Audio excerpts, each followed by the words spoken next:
morning. May it please the court. I'm Lorena Kiley. I'm here on behalf of the appellant, Ms. Debbie Sweet. I'd like to reserve 2 minutes, please. Sure.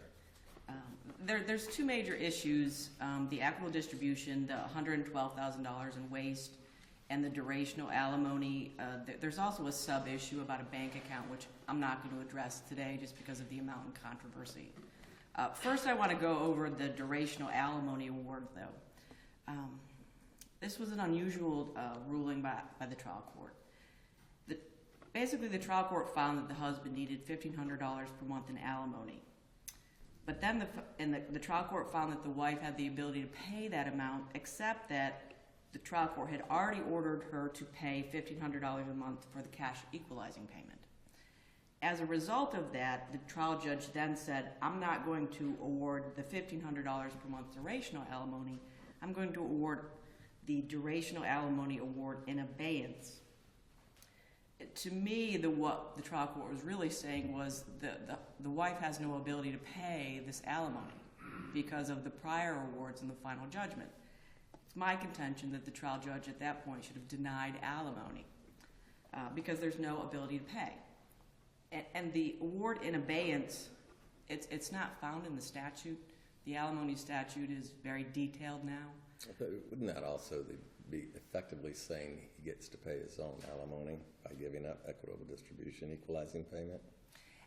You know, the problem is that the effect of your argument? Well, the way how the trial judge is supposed to deal with issues is equitable distribution comes first, and depending on how things work out, you know, then you go to the alimony. So that you've got to take into consideration. What the judge might have said is, you know, just not made that statement and, you know, required your client just to go get a loan for the equalizing payment. The trial judge, given the amount of assets that were available, there really wasn't that option. And given the amount of the income that my client made, you know, these were not wealthy people by any means. Right. So, you know, and they also had debt. And the husband had substantial IRS obligations. I don't really think that was an option just because of their financial reality. And maybe that's why the judge did this in abeyance. The Appellee's argument is that this was creative. And it was creative. It's just that right now there's no case law that supports it. And the statute, which is very detailed on alimony now, doesn't support it either. So my contention is that it's without authority. And in my brief, I clearly point out, you know, nominal permanent alimony exists. And maybe the judge was creating nominal durational alimony. Maybe that's what that was. But I don't think, given the financial realities of these two people, that she should have awarded any alimony at all, especially given their ages. 10 years ago, I would have called them elderly, but they're an older couple now. You know, they're in their 60s. You know, so like a big brother, big sister to someone like me. And the other problem is that the way how the judge did it. You know, there's really, it was very unclear what she was trying to do in terms of. There's no definition to what this durational alimony means. How long is it supposed to last? When is it supposed to kick in? She tied it in with the equitable distribution payment, which made it, to me, more confusing. And honestly, I still don't know what the trial judge was trying to do. You know, the other side has offered their own interpretation. And maybe that's what the trial judge was trying to do, but I don't know. And no matter what you're going to do with the durational alimony, I think it just needs to be clarified so everyone understands their obligations under the agreement of the final judgment.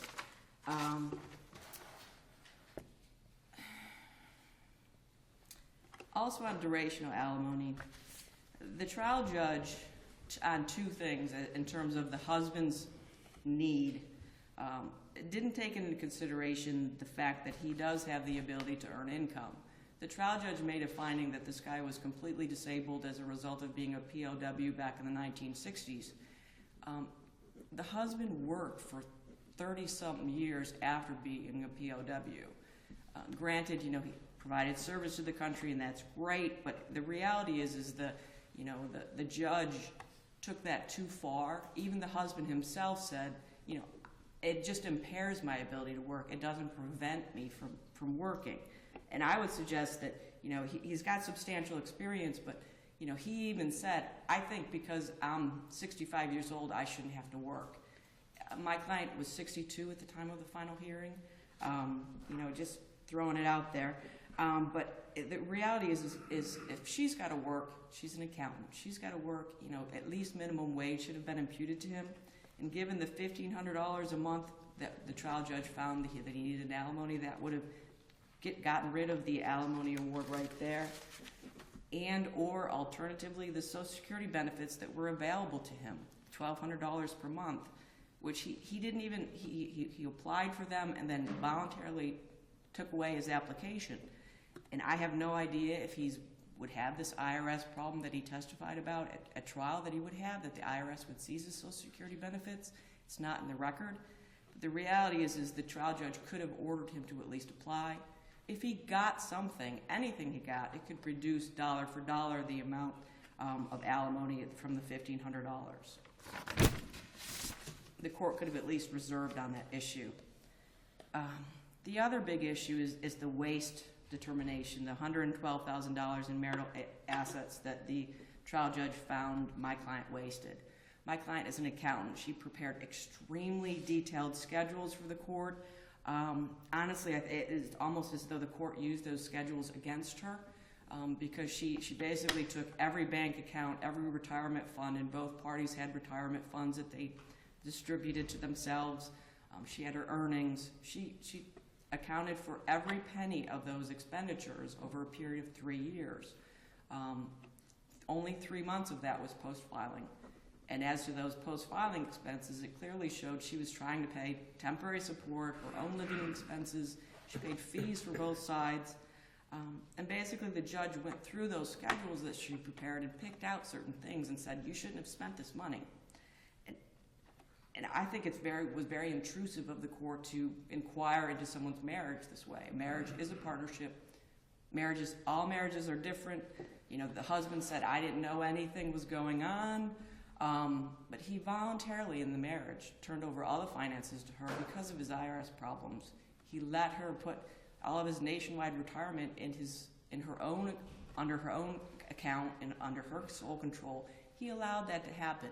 He said, post-filing, But that doesn't authorize her to spend marital funds for non-marital purposes, does it? Just correct. Because he gives her the control of it. Correct. And that's why I think the schedules that she prepared showed, accounted for all of the money that came in as well was where all the expenditures went. So, some of those expenditures went for him, for her, for joint expenses, for litigation expenses, and for her kids. Post-filing, he complains about her adult children getting some of this money, but he admitted, during the marriage, we paid for my son's tuition, and I think tuition was the only thing he would agree he actually was spent on his own children. But now the trial court went back and said, you shouldn't have done all these things. And as to one of them, there was one specific amount was a double dip. She counted it twice, which was the $17,000 that was on the wife's grandchildren, which was included within the $39,000 that she spent on her daughter. And again, the husband, admitted that he knew she was spending money on her children. He just said he didn't know the extent, he was surprised at the amount. So he knew there were funds going that way. But during their intact marriage, he didn't inquire, and he only complained post-filing about that.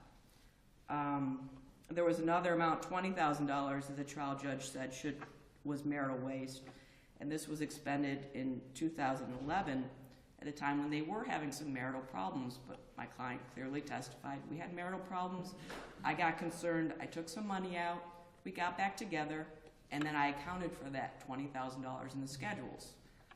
That was the 20-some-odd thousand she withdrew anticipating separation, but they reconciled just in time for his third and final nationwide retirement payment to come in, which was ultimately dissipated when she moved out, right? That's kind of what the trial court found. That is one interpretation of it, and I would disagree with you as to the term dissipation in that context, but trial court used the word waste. It is true coincidentally that happened at that same time, but they did stay together for another year plus after that, before the petition was filed.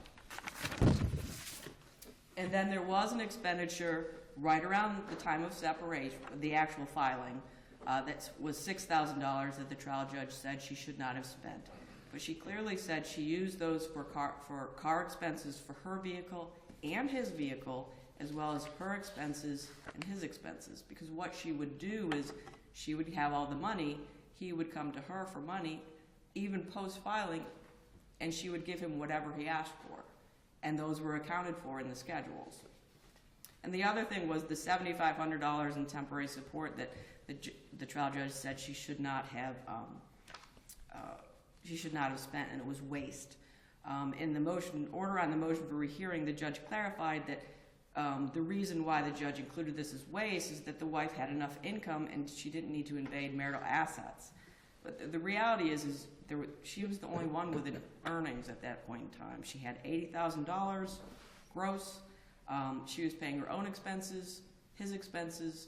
You know, her financial affidavit shows she didn't have enough income to support herself, let alone him. She was also paying for fees for both sides, and the credit cards were increasing in debt. Did the wife's expenses for housing increase as compared to when she lived with the husband and when she lived with her children? I think maybe they did a little bit because she had from $1,200 to about $2,500 a month. Something like that. I recall that. So make sure I did too. Yeah, no, I did record. remember that, and if you look at her financial affidavit, it was, you know, she had a huge deficit every month, so I don't think that would make that much of a difference that her expenses did increase, but they did increase. And finally, I mean, it's just an equity argument. You know, to me, it's just the equitable distribution schedule was just not equitable. The reality is that, you know, it was technically equal if you take into consideration $112,000 in marital waste. The reality was that, you know, if you take that $112,000 out of the equitable distribution because it no longer exists, there was only $84,000 for these people to divide amongst themselves, and the cash equalizing payment that my client had to pay to the husband was $83,000. She wound up basically, you know, with nothing. Because she had been in control of the finances during the marriage, and post-filing she was still in control of the finances. And the reason why she was in control of the finances was, well, she was an accountant and she was just that type of personality. He let her, he wanted her to be in control of them, and he had IRS problems. He could never have anything in his own name because he owed $200,000 to the IRS. And now he complains about her expenditures. So for those reasons, I would request that you reverse those provisions of the final judgment. Thank you. Thank you, Ms. Kine.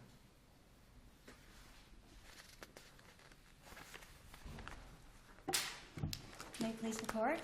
My name is Lisa Smith-Badwell. I am here on behalf of Rochelle Associates for the former husband, Appellee John Graff. I just want to clarify one point I heard twice about the attorney's fees having been paid by the wife. They were not. The first trial attorney's fees were paid from the husband's pension that or share of equitable distribution he got. There was about $25,000, went straight to the attorney. We have not been paid at all. So I just wanted to clarify that there were no attorney's fees paid out of any of these expenditures. So going on to the actual merits of why we're here today, we're looking at this as a standard of review as whether or not the court abused discretion in making her decision, whether or not she had an arbitrary or unreasonable basis for having decided the way she did. And that same standard applies to both the equitable distribution and the alimony components of the final judgment. I'm going to start with the ED because it absolutely informs the alimony result, particularly with this question of the abatement, which is the last thing I want to talk about. First is the issue of waste, and in the appeal brief, we do get a big conversation about whether or not the court should have made a finding of intent. I would posit to you that intent is basically long since gone when you have testimony, evidence, and admission as to how the money was actually spent. It has nothing to do with how she intended to spend it. She admitted what she did is she took these monies, and it was a lot more than just $180. It was $300 just from the husband's pensions alone. That we still don't know where a lot of that money is. It's gone. But of the money that was traced and of the money that came into evidence and all of these comprehensive charts and the testimony and everything that's on the record, she paid temporary alimony support from an account where she had deposited pension monies that should have been distributed, so in effect made the husband pay for his own temporary support, and that's contrary to case law in Featherstone. She also paid unreimbursed expenses of her adult children and her grandchildren. These are people who are not entitled to her legal support, nor are they entitled to any component of this asset, yet the money was spent on their needs. That also, in turn, as Your Honor mentioned, it artificially inflated her own financial affidavit in terms of what her own expenses were. She also applied self-help, in effect, to withdraw funds. The first was the $20,000 in 2011, which was within that 2-year look-back period of $61,075. The second was for another additional $6,000 or so that she said she wanted a cash pot for money put aside. In pages 14 and 15 of my brief, I actually go through the court's, when the court assesses the numbers, and I point back into the testimony where the wife admitted to those numbers. I don't believe there is a double dip. I believe every single number has been accounted for in the transcript, in the wife's own words. And she would argue to the court now that this is a customary withdrawal, but in fact the case law is clear that once these parties entered into the form of a dissolution, she did have some obligation, perhaps even more so than anyone since she was the custodian of all of these funds, to have made sure that there was a minimal expenditure or that any kind of withdrawal she took were for reasonable, ordinary expenses. Instead, she didn't just pay for herself, she also paid for everyone in her family. Now, the reality of this is we have a woman who's 60 years old, about 62, I believe, at the time. She's single, she has no minor children, and she makes over $80,000 a year. Why did she need to use all of these pension funds? Never mind what happened to the rest of the pension funds from Nationwide that we never could trace. So that was kind of the problem, and that's where the Gentile case was very informative, because if a spouse spends an asset for her own benefit during the breakdown of the marriage, then it could be construed as dissipation or waste, and that's what happened here. During the period of the breakdown and up to 2 years prior, the wife had made these expenditures, and rather than exonerate herself with all of these detailed data and things that she presented, it just reveals the intent and the choice that she made to spend that money on her family rather than to preserve the assets in keeping with the standing temporary order and to keep them available for distribution. Because of that, at the end of this divorce, we had a complete lack of resources from which to continue to divide, and that was where the Lopez case was mentioned as a possible problem, is when you entrust people like this to just help themselves to things that are of need or usual consequence, sometimes this is the inevitable result. Here, also, there's this premise that she should somehow be allowed to spend the marital portion and then leave her non-marital portion intact. And though counsel didn't address this in her oral argument, it is in the brief.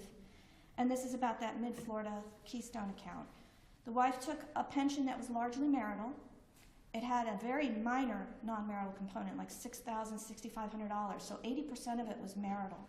She then took that money and put it into an account that she acquired during the marriage. And as your honors know, according to the statute, it's not the titling that matters, it's the timing.